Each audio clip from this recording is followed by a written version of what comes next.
প্রিয় শিক্ষার্থী বন্ধুরা, তোমরা দেখছো বিশ্বাস টিউটোরিয়াল ইউটিউব চ্যানেল। আর এখনকার গুরুত্বপূর্ণ ক্লাসে আয় আরও বেঁধে বেঁধে থাকি কবিতাটি থেকে দশম শ্রেণীর সাহিত্য সঞ্চয়ন গ্রন্থের অন্তর্ভুক্ত শঙ্খ ঘোষ রচিত আয় আরও বেঁধে বেঁধে থাকি এই কবিতাটি থেকে অত্যন্ত টেক্সট খুঁটিয়ে এমসিকিউ এবং এসএকিউ টাইপ প্রশ্ন উত্তর আলোচনা করব, যা তোমাদের মাধ্যমিক পরীক্ষার্থীদের জন্য যেমন অত্যন্ত গুরুত্বপূর্ণ, তেমনি যে সমস্ত বন্ধুরা এসএলএসটি কিংবা মাদ্রাসা সার্ভিস কমিশন পরীক্ষা দেবে তাদের জন্য অত্যন্ত গুরুত্বপূর্ণ। তাই প্রথম থেকে শেষ পর্যন্ত ভিডিওটি দেখতে থাকো। অবশ্যই ভিডিওতে লাইক, কমেন্ট এবং শেয়ার করো। চ্যানেলটিতে নতুন হলে সাবস্ক্রাইব করে অল করে দিও। আমি টেক্সট খুঁটিয়ে তৈরি করেছি এই প্রশ্নগুলি, যাতে তোমরা 100% কমন পাও। চলো দেখে নিই প্রথম প্রশ্ন।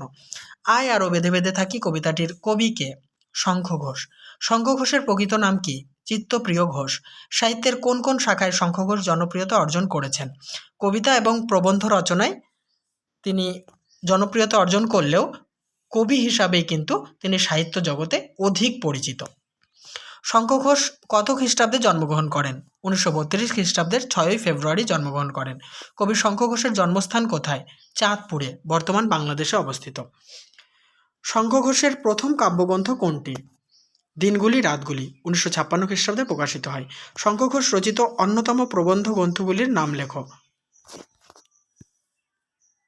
দেখো, প্রবন্ধ গ্রন্থ হচ্ছে কালের মাত্রা ও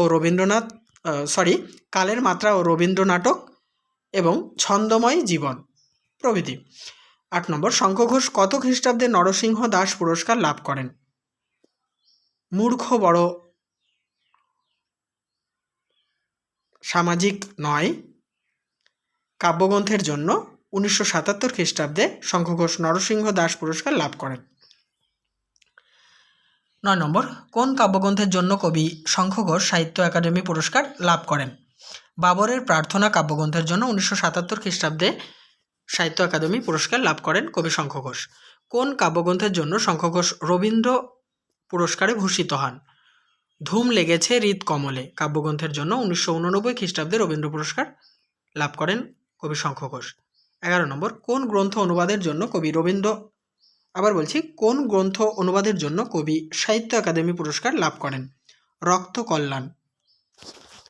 12 নম্বর প্রশ্ন, কবি শঙ্খ ঘোষ কত খ্রিস্টাব্দে বিশ্বভারতী বিশ্ববিদ্যালয় থেকে দেশিকোত্তম পুরস্কার লাভ করেন? 1999 খ্রিস্টাব্দে। 13, আমাদের আলোচ্য আয় আরও বেঁধে বেঁধে থাকি কবিতাটি কোন কাব্যগ্রন্থ থেকে নেওয়া হয়েছে?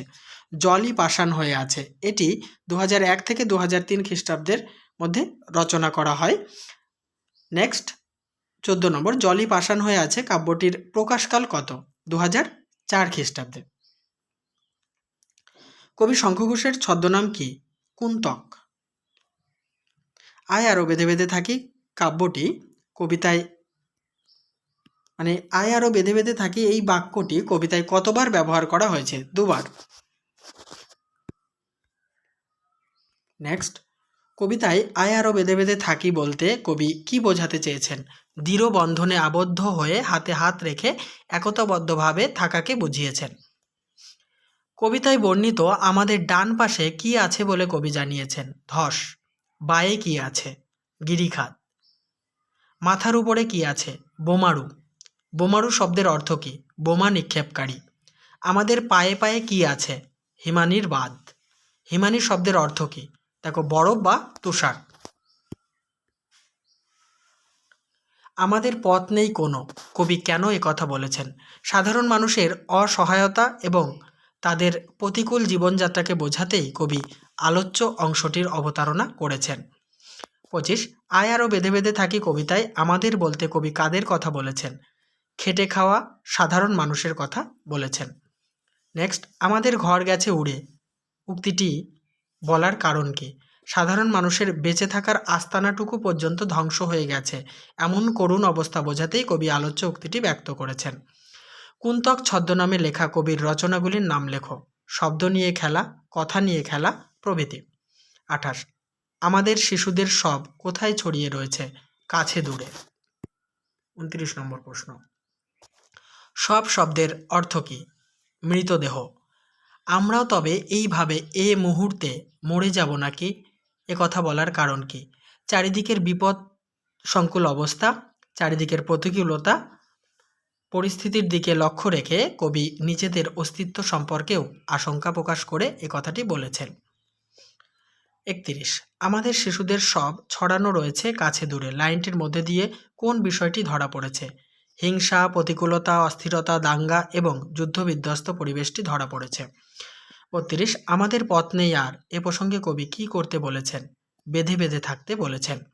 বেঁধে বেঁধে থাকা বলতে কি বোঝো? সঙ্গবদ্ধ বা একতাবদ্ধভাবে থাকা। নেক্সট প্রশ্ন, আমাদের পথ নেই আর কবি এমন বলেছেন কেন? সাধারণ মানুষের প্রতিনিধি কবি শঙ্খ ঘোষ নিজের চোখে সাধারণ মানুষের অসহায়তার রূপটি দেখেছেন। চারিদিকে যুদ্ধ, দাঙ্গা, হাহাকার, অত্যাচার, প্রতিকূলতা, শিশুদের মৃতদেহ, এর মধ্যে নিজেদের অস্তিত্বকে টিকিয়ে রাখার জন্য একতাবদ্ধভাবে বেঁচে থাকা ছাড়া আর কোনো উপায় নেই, এটা বোঝাতেই কবি আলোচ্য উক্তিটির অবতারণা করেছেন। নেক্সট, আলোচ্য কবিতায় আমাদের কি নেই বলে কবি জানিয়েছেন? ইতিহাস নেই। আমাদের ইতিহাস নেই একথা বলার কারণ কি? কবি শঙ্খ ঘোষ সাধারণ মানুষের প্রতিনিধি। সাধারণ মানুষের কথা কখনো ইতিহাসে স্থান পায় না, কিংবা সেই ইতিহাস জনগণের সামনে প্রকাশিত হয় না, তাই কবি একথা বলেছেন। পরের প্রশ্ন, আলোচ্য কবিতায় কবি কোথায় ফিরেছেন বলে জানিয়েছেন? দৌড়ে দৌড়ে, মানে দরজায় দরজায় ফিরেছেন। আমরা ফিরেছি দৌড়ে দৌড়ে। দৌড়ে দৌড়ে ফেরার তাৎপর্য কী? রক্তক্ষয়ী হিংসা, বিপন্নতা, অস্থিরতা, সামাজিক বিভেদ এবং রাজনৈতিক অবক্ষয়ের মধ্যে সাধারণ মানুষ তাদের দুর্দশাগ্রস্ত ভিখারির দশা ঘোচাতেই দৌড়ে দৌড়ে ঘুরেছেন। নেক্সট, আয় আরও বেঁধে বেঁধে থাকি কবিতা অনুসারে সাধারণ মানুষের ইতিহাসের পরিচয় দাও। সাধারণ মানুষের কোনো ইতিহাস নেই এবং সাধারণ মানুষের কথা ইতিহাসে স্থানও পায় না।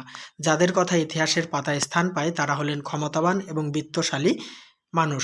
কবিতায় বর্ণিত সাধারণ মানুষের যে ইতিহাস তা হলো চোখ মুখ ঢাকা।